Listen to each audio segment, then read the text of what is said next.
a question. Right.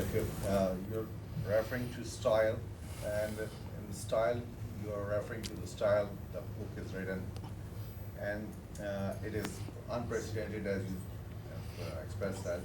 But the language also parts play with any of the message that is delivered at certain point. Mhm. That language also has an evolution, and at one point it is different, and the other point it you can say develops, or Mhm. human develop around it, Mhm. and that changes too. So as a divine message, it's our understanding that message is constant. But our understanding to that message, that also It does change. develops Mhm. or changes Mhm. with time. Mhm. And there's one thing that I understand, that language at that time was language of poets. They used a lot of symbols and a lot of istara, and Mhm. So you can say it was a literary language. It was Yeah. literary. The language of the Quran is it's a masterpiece of literature. So basically, it was a literary language. So what is the question that you have? the question I have is that whom it was being addressed can change the meaning as a message, not the meaning, but the message can be changed, because someone who is not able to understand, not get at the pitch of it, Mhm.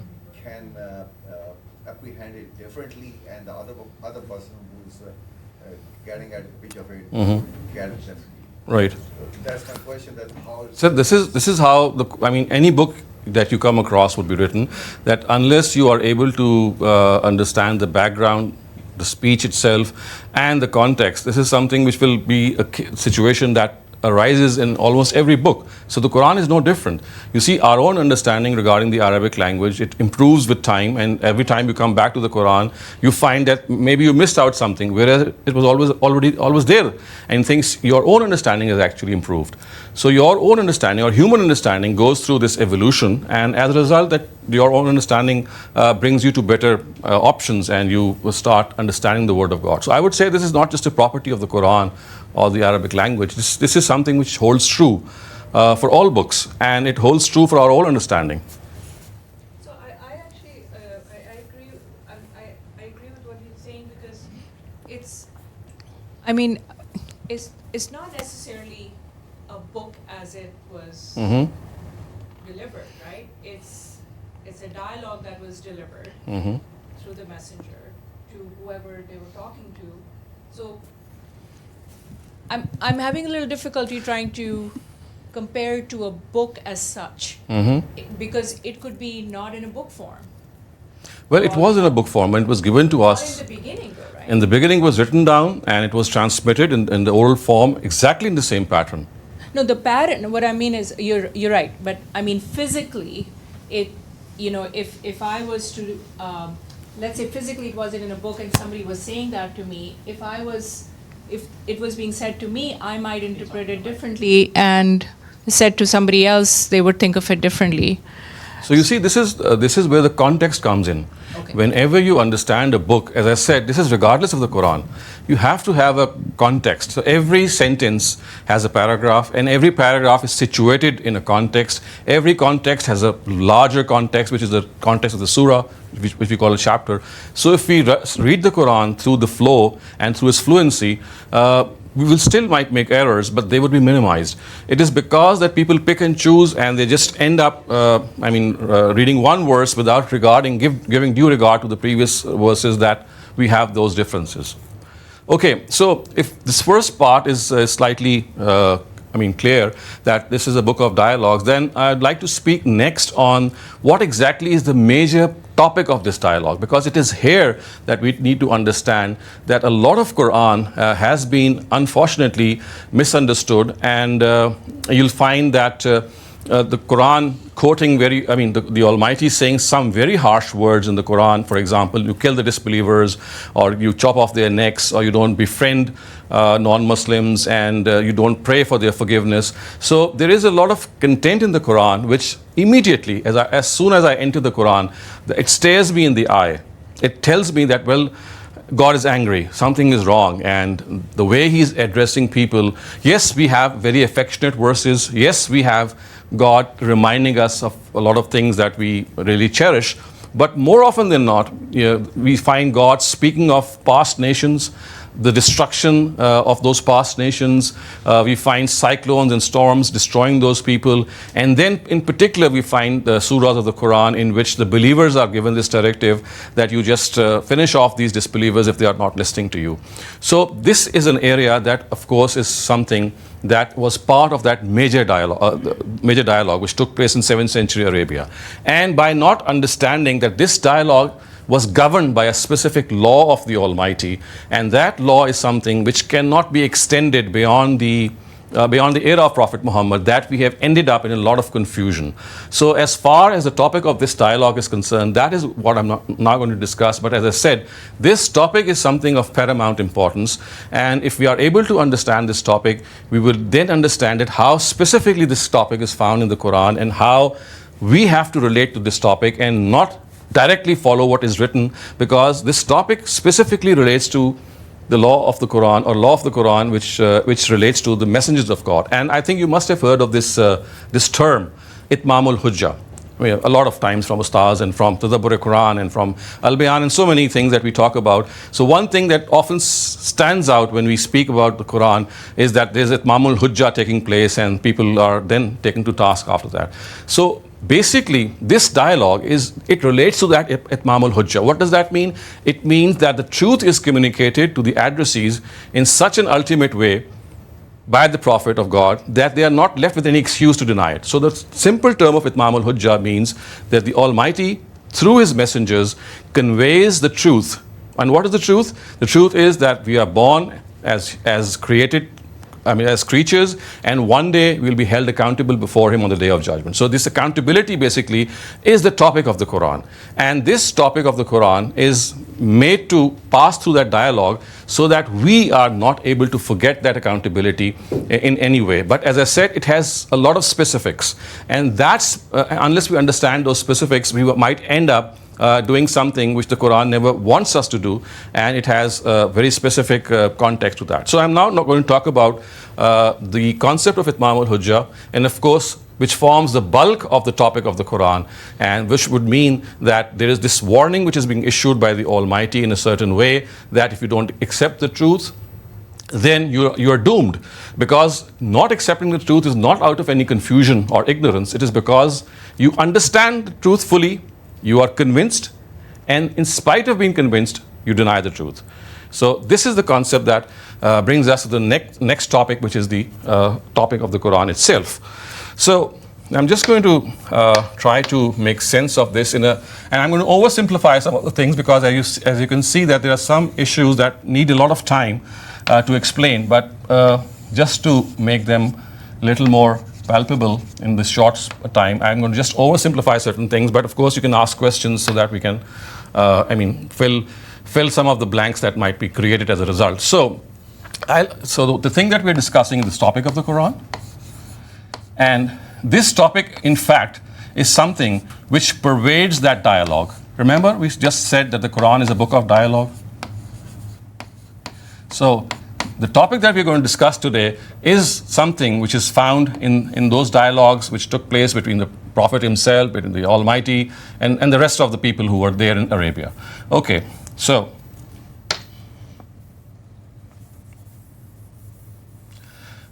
in order to understand this topic, let me draw this line for you. And as I said, it's a slight oversimplification. So let's see that this is the history of mankind. This is the religious history of mankind. So we had Adam here as the first prophet of God. And then there was a period of time in which prophets of God were sent. And right at the end of that period, we had Prophet Muhammad, on whom the institution of prophethood was terminated. So for ease of categorizing this period, I call it the prophetic period. Why? Because this is the period in which prophets of God were sent to deliver the truth. And as I said, there was a certain law which was governed by the whole era, which I'm just going to discuss that. And then let's say that this is the time when the world will end. This is the D-Day, the Day of Judgment. And I mean, this is the time when I mean, we will just be raised before the Almighty. We are perhaps living somewhere here, just a hypothetical thing. What is it? Is it 1444? Somewhere like this. So it's like 2022. So this should not be taken to mean that the Quran, that the Day of Judgment is still far off. This is just a hypothetical thing. This could be very near as well. This could be right here. It's just a hypothetical thing. Okay. So the D-Day, or the Day of Judgment. So this is how I would say that we are placed. And again, for ease of description, I would say that this is the post-prophetic era.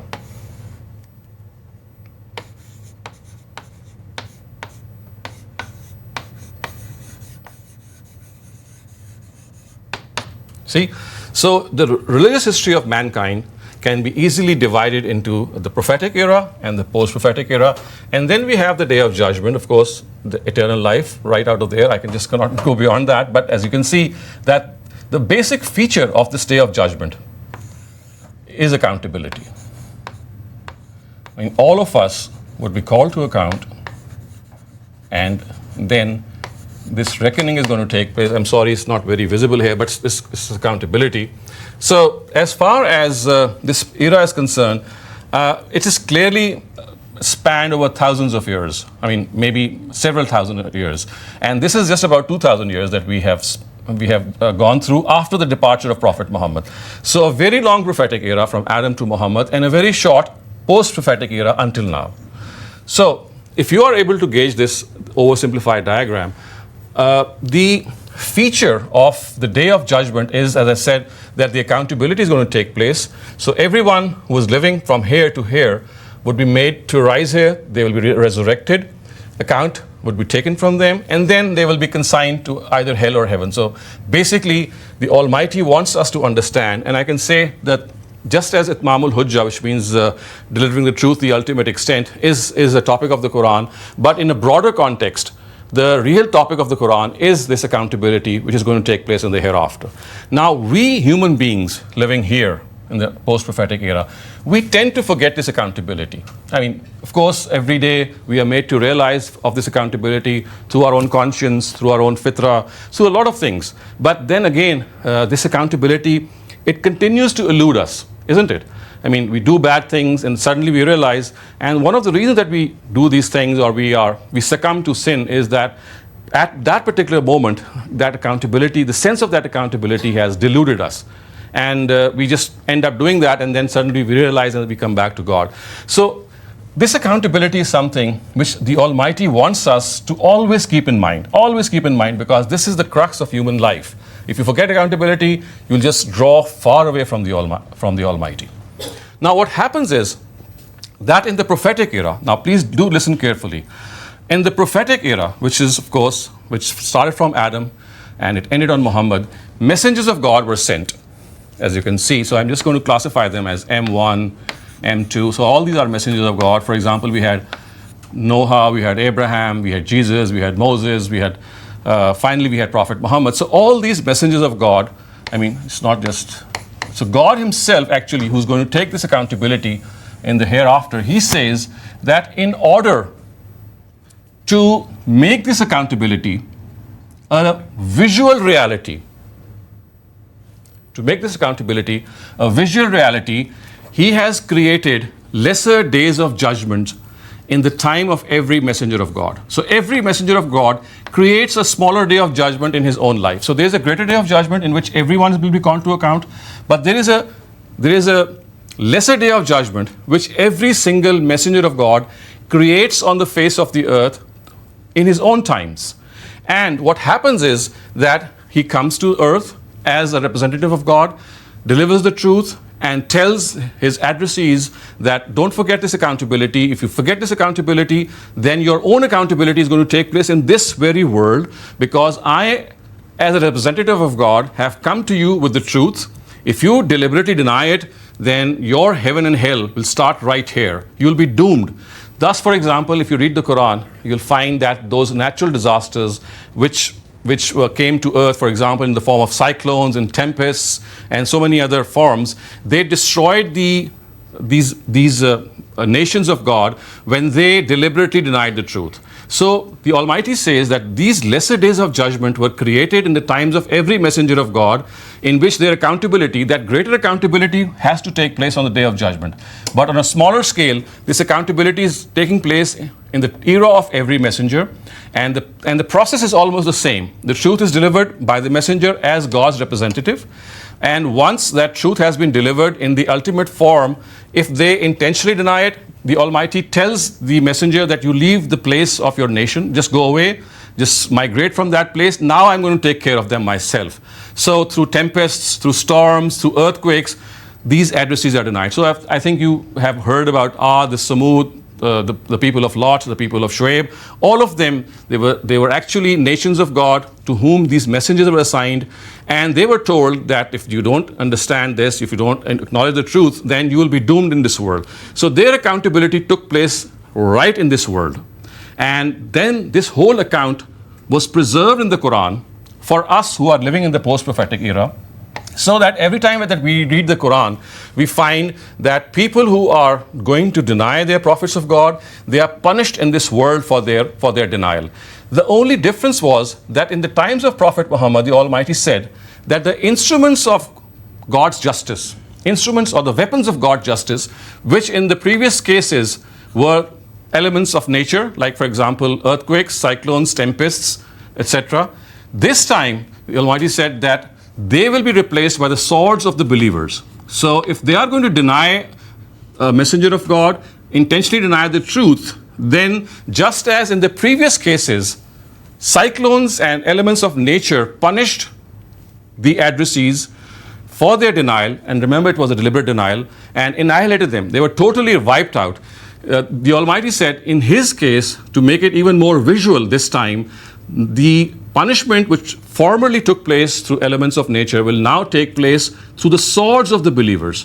Thus, for example, just as people would be punished for polytheism in the hereafter, the Almighty says that He would not allow people to live on polytheism. He's going to forgive any other sin, but not polytheism. So proponents of shirk or polytheism are going to be put to hell in the hereafter, and that's going to be an eternal hell if they do it intentionally. So the Almighty says that in these lesser days of judgment as well, the pattern would be the same.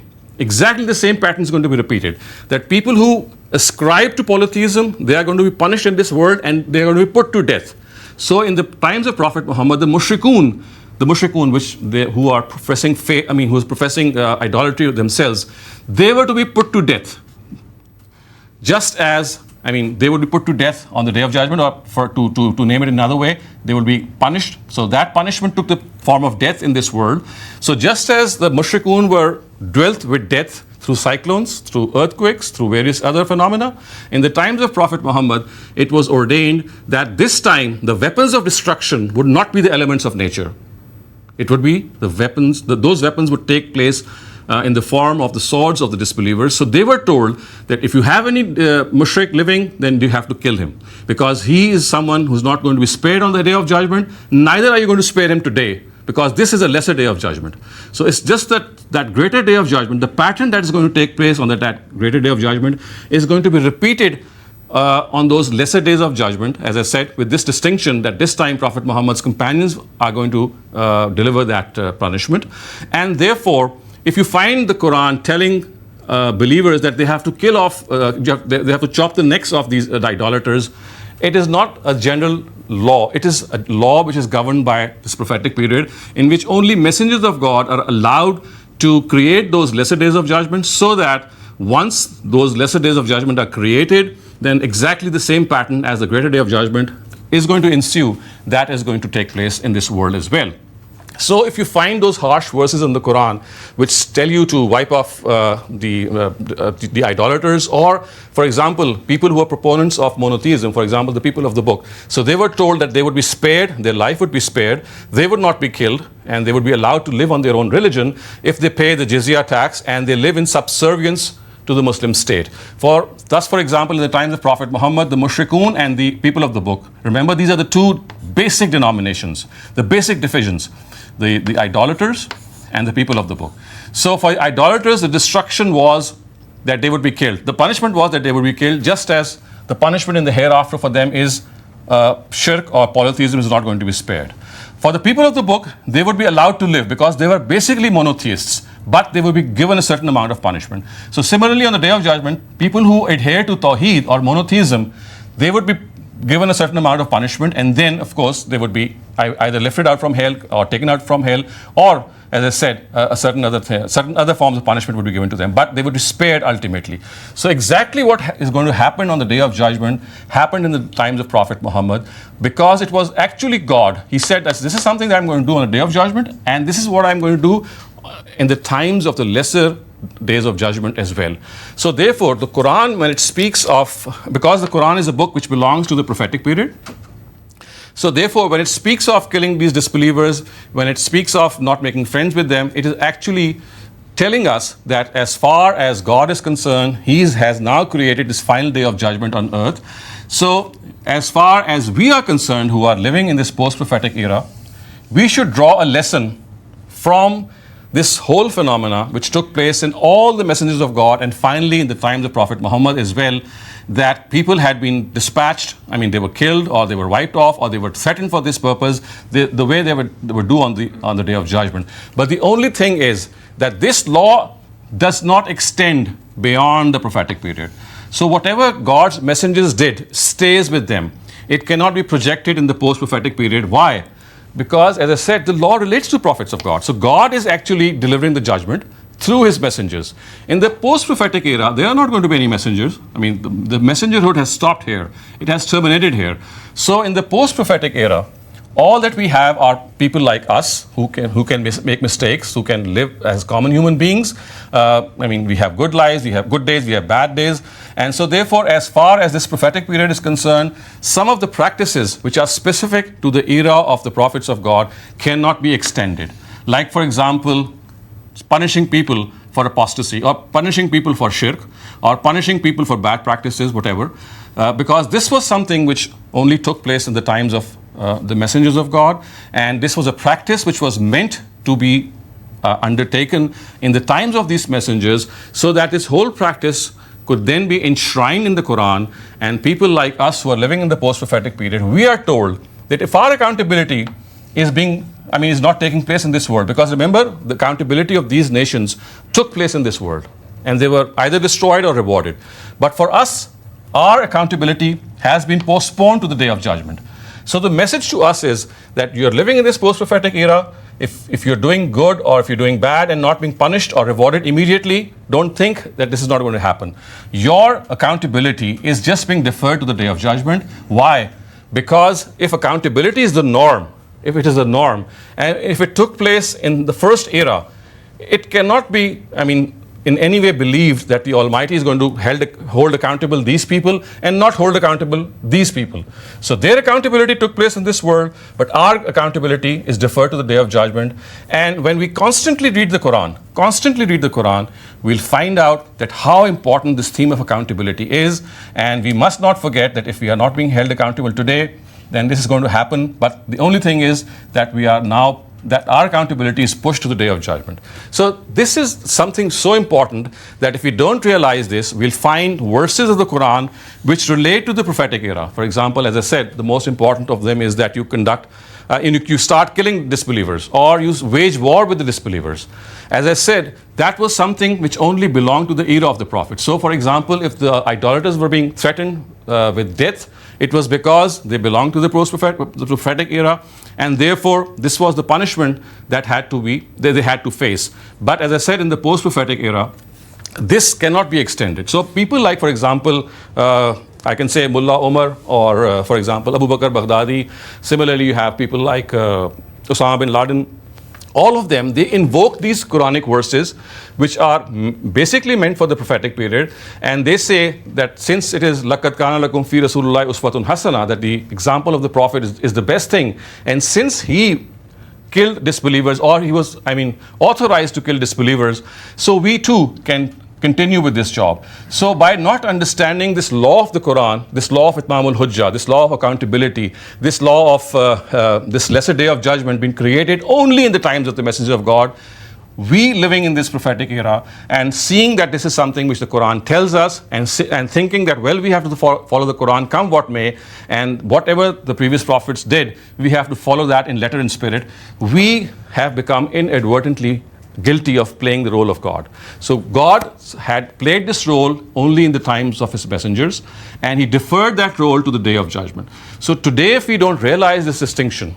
as I said, then it is so easy to extend these prophetic verses of the Quran into the post-prophetic era, and then ultimately think that we are also the addressees of these verses, and therefore we have to kill disbelievers, or at least threaten them, or not make friends with them. So remember, all these harsh verses of the Quran, they are basically punishments for those people who are guilty of intentionally denying the truth.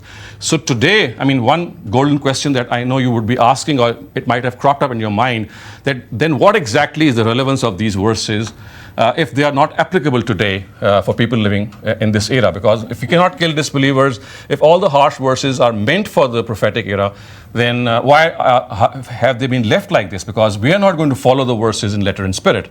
So the answer again to that is that the purpose of leaving these verses here and to make them a sort of an example for us is that when we read their stories, we always have this in mind, that this accountability that these nations passed through is a reality. It took place for them in this world.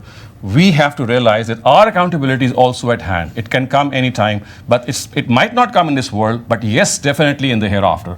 So this whole saga, I would say, this whole saga in the Quran, the way it has been mentioned in various phases for various messengers, has been left there so that we read this accountability of these nations and realize that our own accountability is also going to take place. So this is the biggest relevance. But then the other most important thing is that we have to realize this, that as far as the Quran is concerned, some of the verses which I just spoke of, they have a very specific area of application. And if we say that the Quran speaks of killing disbelievers or waging war against them, or for example not befriending them, then it's talking about the prophetic era. Today, when we are living in the post-prophetic era, our relationship with our non-Muslim brethren in all sorts of forms has to be congenial, it has to be friendly, it has to be in a way that we come close to them. We as Abrahamic, followers of the Abrahamic religions, we come closer to them, we discuss our scriptures. Remember in the very beginning I said that the Quran is so close to the Torah and the Injil that you find its message so much in common. So this is the era in which when we are living, instead of invoking these verses and extrapolating them and extending them in the prophetic era, in the post-prophetic era, and thinking that today, while living in the United States, our children cannot befriend non-Muslims, they have to be at variance with them, they have to show animosity to them, and ultimately our goal is to capture the whole globe. As you can see, the general Muslim understanding in this regard is that the target that they give Muslims is that they have to capture the rest of the world, bring it under their subjugation, and no other person or no other denomination has the right to rule. Only Muslims have the right to rule. So this is all because they have misunderstood this whole phenomena in the times of the Prophet of God. Neither were the Sahaba extending the frontiers of their empire. They were not extending their frontiers in any way. They were waging war to punish people for denying the truth. So it was basically a punishment of God, which, as I said, is going to be meted out on the day of judgment, but was also meted out on those lesser days of judgment. So whatever was done was basically a punishment, and that punishment is going to be repeated. And today, because there's no messenger of God, so God is not in communion with us. He does not communicate with us anymore. So therefore, as I said, even if today people exist who deny the truth intentionally, we cannot pinpoint them. We just cannot pinpoint it, because denying the truth is something which relates to your intentions. And even prophets of God never had this prerogative. They could not, I mean, they could not give this punishment themselves. It was God who told a prophet of God that now the truth has been delivered. God says, I know the intentions of the people. So people who are standing right in front of you, you must now realize that as per my information, God says, I can tell you that their denial is intentional. And you can see the Quran replete with verses which say, for example, it would say, min ba'di ma tabayyana lahumul haq, that they kafaru min ba'di ma tabayyana lahumul haq, which means that they denied once the truth was evident to them. So God says that this evidence of the truth is not something which even a messenger can know. I will tell my messenger, because intentionally denial is something which relates to your heart, and only God knows what is in the hearts. So today, even if there are people who are denying intentionally, and by the way, for them the word kafir is used. So the word kafir, the way it has been used generally in the Quran, is for someone who has intentionally denied the truth. In spite of knowing the truth, he continues to deny it. So even if today there are people who could be kafirs because they are someone who have denied intentionally, but we cannot pinpoint them, because in the times of messengers of God, God pinpointed them himself and gave this information to messengers. Today he does not. So therefore today the right term to use for a person who does not belong to the teachings of, or does not follow the teachings of Prophet Muhammad, is not a kafir, but the word non-Muslim should be used. So for all non-Muslims living today, whether the Jews or Christians or the Hindus or the Sikhs or anyone, we have to live with them in harmony. We have to communicate with them in harmony. And above all, we need to realize that when the Quran speaks of Jews and Christians in its own times, they are not the same Jews and Christians of our times. This is the most important lesson. The Jews and Christians of the times of Prophet and God, they were condemned because of this intentional denial. Today, neither can we know that intentional denial, nor was the truth delivered to them because there was no messenger. We are not in a position to deliver the truth. We are ordinary human beings who make so many errors. So therefore, today, this category does not exist. And in the post-prophetic era, our relationship with our non-Muslim brethren has to be, as I said, congenial, it has to be amicable, it has to be friendly, and it has to be in a way that we are not apologetic in any way. But because out of our own understanding of the scripture, we know that in the post-prophetic era, the order of the day is to live in peace and harmony, and to defer making judgments, because this is God's domain. And he has said that I'll do that on the day of judgment. And you can see so many verses of the Quran saying to the effect that يَفْصِلُ بَيْنَهُمْ يَوْمَ الْقِيَامَةِ فِي مَا كَانُوا فِيهِ يَخْتَلِفُونَ, which means that I'm going to decide what the truth is, because your people are not in a position to do so. And therefore you leave this matter to me on the day of judgment. So this is the whole concept of the Quran. You'll find this concept of accountability, this law of Itmam-ul-Hujjah pervading the Quran in such a intense way, as I said earlier on, that you start reading the Quran with this emphasis in mind that it's a book of dialogues, and you'll rediscover the Quran. It's such a thing which is so apparent that once you just give attention that there is a dialogue going on, you'll discover that dialogue yourself. And similarly, once you discover that the harsh verses are being talked about in the Quran relate to the prophetic era, and that prophetic era has been left for us to immediately, consult and understand. And then, of course, then there is the other part of the Quran as well, which does not relate directly to the accountability or Itmam-ul-Hujjah. Thus, for example, we have verses which relate to morality, verses which relate to the Sharia, which relate to our faith, for example, Tawheed, to the hereafter, the arguments of God, of proving God, for example, or substantiating His oneness. Similarly, there are several other things. So I'm not saying that this whole topic pervades the whole Quran, this topic of accountability, but a major part of the topic of the Quran relates to this accountability. And if we don't understand it the way we have just described, we'll end up, as I said, playing the role of God, which He played in the times of messengers, but as I said, today it is no longer applicable.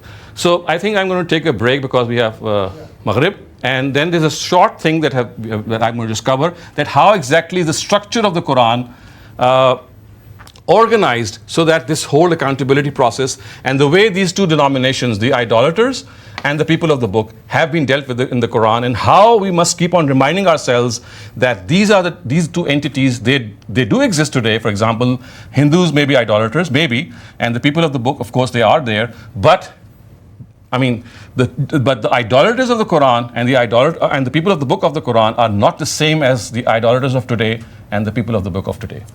Thank you so much.